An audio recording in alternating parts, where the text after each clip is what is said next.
हम लोग पूरे बिहार के छात्र छात्राओं से आह्वान करते हैं, अपील करते हैं, अनुरोध करते हैं कि भैया आप आइए और बड़े स्तर पर आप लोग शक्ति प्रदर्शन का काम कीजिए। खाने में क्या चाहते हैं? तो लोगों ने बोला री एग्जाम चाहते हैं। अच्छा। खाने में क्या चाहते हैं? 15,000 स्टूडेंट थे, 15,000 लड़के लड़कियां, बिहार के बड़े बड़े लोग, सब बड़े बड़े स्टूडेंट लोग थे। खाने में री एग्जाम चाहते हैं। हो सकता है हाई कोर्ट के फैसले से रिजल्ट प्रभावित हो सकता है। तो बदलाया जा सकता है, मतलब उम्मीद है यहाँ से भी आप लोगों को उम्मीद बन रहा है कि री एग्जाम होगा। 200% उम्मीद है। हमें रोना आ गया इस बात को कि हम 40 दिन से डटे हुए हैं। हम नया साल में पिताजी से बात नहीं की है और मकर संक्रांति में भी बात नहीं की है। मेरे पास मोबाइल चार्ज नहीं था और हम एक दिन नहीं रोए, कम से कम 12-13 दिन यहाँ रोए हैं, लेकिन हम लोग को कोई नहीं देखता। यहाँ पे हम लोग को कोई रूखा सूखा दिया जाता, खा लेते हैं। भैया हमें कुछ नहीं चाहिए, हम तमाम हालातों से चुनौतियों का सामना कर सकते हैं। री एग्जाम हो जाए। नमस्कार, बीपीएससी आंदोलन का आज 41वां दिन है। अभ्यर्थी अभी तक डटे हुए हैं अपनी मांगों को लेकर के, री एग्जाम फॉर ऑल। और उसके बाद क्या कुछ हो रहा है? कल 26 जनवरी को छात्रों के द्वारा बहुत बड़ा आंदोलन एक बार फिर से सड़क पर उतरा था। एनआईटी घाट के किनारे ये लोग अपने मांगों को लेकर के लगातार वहां पर भी एकजुटान कर लिए थे। लेकिन अब आगे क्या कुछ होने वाला है? क्या इन लोगों की जो मांग है वो कब तक सही, क्या कोर्ट इसको मानती है? क्या कोर्ट इस पर इनके समर्थन में फैसला सुनाती है या क्या कुछ होने वाला है? पूरी जानकारी हम आपको देंगे। अभी हमारे साथ बीपीएससी अभ्यर्थी। सर, क्या कुछ हो रहा है आजकल, क्या कुछ चल रहा है? देखिए, हम लोग का तो चल कुछ नहीं रहा है, हमेशा री एग्जाम की मांग ही चल रही है। हाँ। इसके लिए हम लोग लाठी डंडे जितना भी बर्बरतापूर्ण हम लोगों को पीटा गया, जेंट्स पुलिस के द्वारा महिला को पीटा गया, तो ये सब सहते हुए भी अगर हमारा री एग्जाम हो जाता तो हमारी सब जीत थी।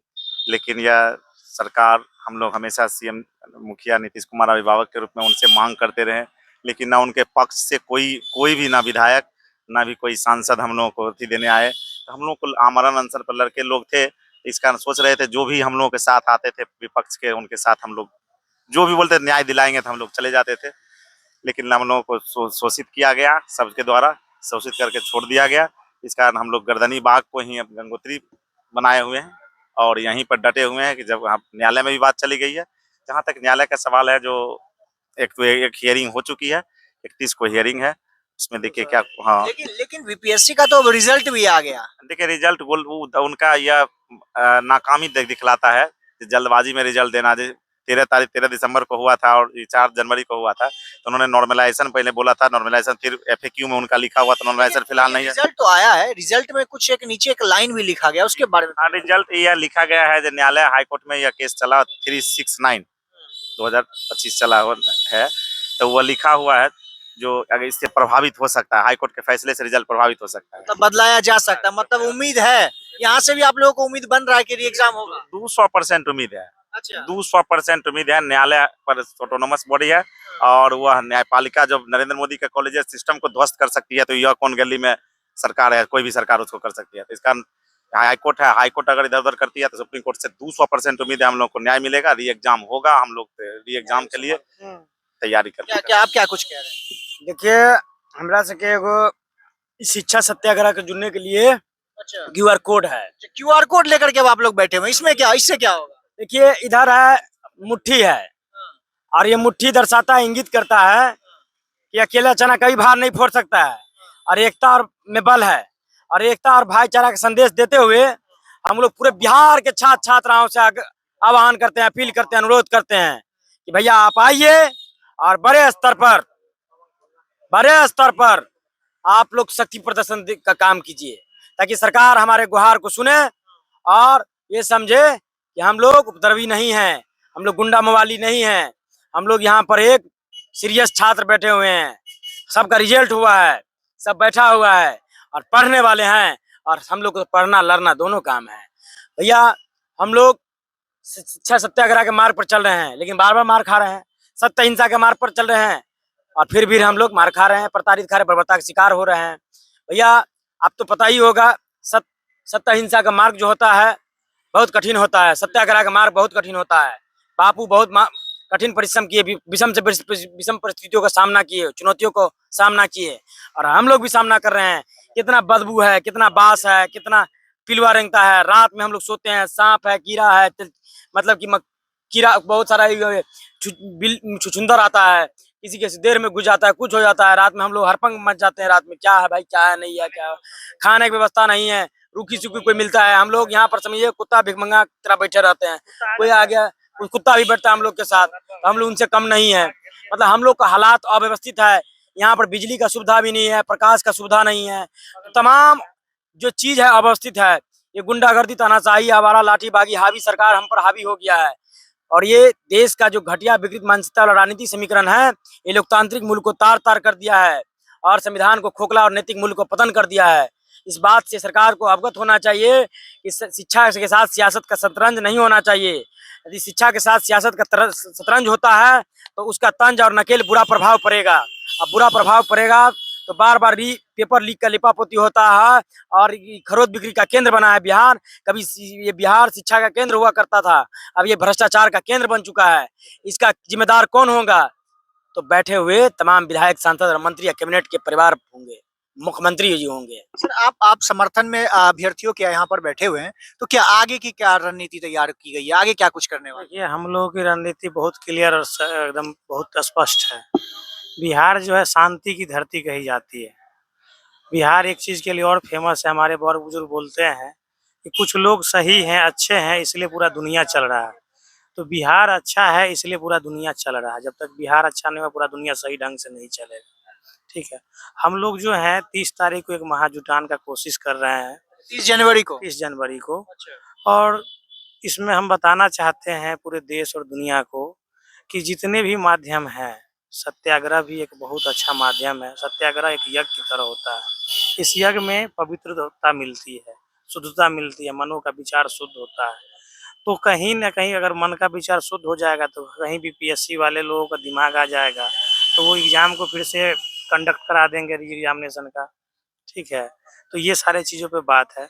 एक थीम हम लोगों ने चलाया था, बहुत सारे घाटों पे बहुत सारे लोग, स्टूडेंट यूनियन के सब लोगों ने, कि हम लोग भारत के लोग हैं, बिहार के लोग हैं, गाँव के लोग हैं, तो सब लोग खाना में क्या खाते हैं? दाल भात सब्जी चोखा लिट्टी यही सब खाते हैं। तो हम लोगों ने वहाँ पे चलाया था, पूछे थे कि खाने में क्या चाहते हैं? तो लोगों ने बोला री एग्जाम चाहते हैं। अच्छा। खाने में क्या चाहते हैं? 15,000 स्टूडेंट थे, 15,000 लड़के लड़कियां, बिहार के बड़े बड़े लोग, सब बड़े बड़े स्टूडेंट लोग थे। तो हम लोग पूछे क्या चाहते हैं? तो बोले खाने में री एग्जाम चाहते हैं। खाने में मतलब हम लोग पूछे खाने में क्या चाहते हैं? तो खाने में री एग्जामिनेशन चाहते हैं। हमें रोना आ गया इस बात को कि हम 40 दिन से डटे हुए हैं और हम नया साल में पिताजी से बात नहीं की है अच्छा। और मकर संक्रांति में भी बात नहीं की है। मेरे पास मोबाइल चार्ज नहीं था और हम एक दिन नहीं रोए, कम से कम 12-13 दिन यहाँ रोए हैं। और स्थिति घर का भी खराब है, हालात खराब है, लेकिन हम लोग को कोई नहीं देखता है। यहाँ पे हम लोगों को कोई रूखा सूखा दिया जाता है, खा लेते हैं। भैया हमें कुछ नहीं चाहिए, हम तमाम हालातों से चुनौतियों का सामना कर सकते हैं। री एग्जाम हो जाए, हम लोग एक छोटा सा एग्जाम, री एग्जाम के लिए मांगे, नौकरी थोड़े मांग रहे हैं, हमको नौकरी दे दीजिए, री एग्जाम करवा दीजिए। जो टैलेंटेड है वो जाएगा, अच्छा से काम करेगा। कोई पॉलिटिकल तौर पर तो नहीं जाएगा, पैसे के दम पर तो कोई नहीं जाएगा। एक चीज़ और बोलना चाहेंगे हम नीतीश कुमार जी से, वो भी हमको अच्छे से जानते हैं, अच्छे से जानते हैं हमको। सोनू यादव जी के घर में कोई नहीं है, भाई बाप माँ बाप में अकेला बेटा था, 2-3 बहन है और ये बाप बहुत गरीब फैमिली से है। या नहीं तो सर उनको 5 करोड़ रुपया दीजिए, नहीं तो 5 बीघा जमीन दीजिए। और हमको लग रहा है कि नीतीश कुमार जी तक सही तरीके से बात नहीं जा रहा है। ठीक है, अगर नीतीश कुमार जी के पास सही तरीके से बात चला जाएगा तो नीतीश कुमार जी बहुत अच्छे इंसान है, हर घर में उनका आस है। हमको लगता है तो नीतीश कुमार जी को लेंगे, अरे क्या ये सब लगा के रखे हो यार, बीपीएससी टीपीएससी वाला कुछ समझता है नहीं है बच्चा को। अरे बचवा कहाँ मांग रहा है, एग्जाम में ना मांग रहा है जी। हर घर हर घर हर घर, हर नारी हर पुरुष पर हम पर आस है, तो बच्चा का काहे आस होगा? अरे चलो नौकरियाँ थोड़ी मांग रहा है, ज्वाइनिंग लेटर थोड़ी मांग रहा है, री एग्जाम में ना मांग रहा है जी। अरे चलो 20,000 का रिजल्ट आ गया तो क्या हो गया, सुप्रीम हाईकोर्टवा वाला तो लगाइए दिया है कंडीशन, चलो उसी पर बात ले लेते हैं, फिर से री एग्जाम में करा देते हैं। बच्चा लोग पैसा देने के लिए तैयार है, क्या दिक्कत है? अरे तुम लोग बात सही से नहीं बोलता है यार, बच्चा लोग इतना दिन से आती है। तो हम बोलेंगे सर कि यहाँ पर बहुत हम लोग बहुत कष्ट में हैं। सुभाष जी हैं बहुत कष्ट में, रियली में हम भी बहुत कष्ट में, हम लोग रोज कुछ ना कुछ अपने घर से लाते हैं। पंकज भैया हैं, ये भी बहुत पूरा मैनेजमेंट देखते हैं।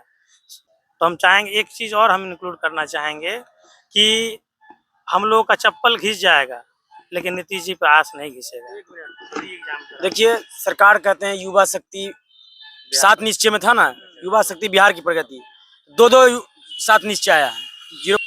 लेकिन युवा शक्ति बिहार की प्रगति, युवा की शक्ति को दर्शा रहे हैं, लेकिन यहाँ दुर्गति हो रहा है युवा को। तो किस तरीका का युवा शक्ति की बात कर रहे हैं? युवा को तो विनाश हो रहा है। आने वाला मान के चलिए जितना भी एग्जाम हुआ विगत 8-10 वर्षों में, 2014 में बीएसएससी लीक हुआ था, 10+2 भी लीक हुआ था। अब सब में लिपापोती खरोद बिक्रीद होता है, लिपापोती होता है बिहार में भी, मतलब कि कोई भी ऐसा एग्जाम होता है पेपर लीक होता है।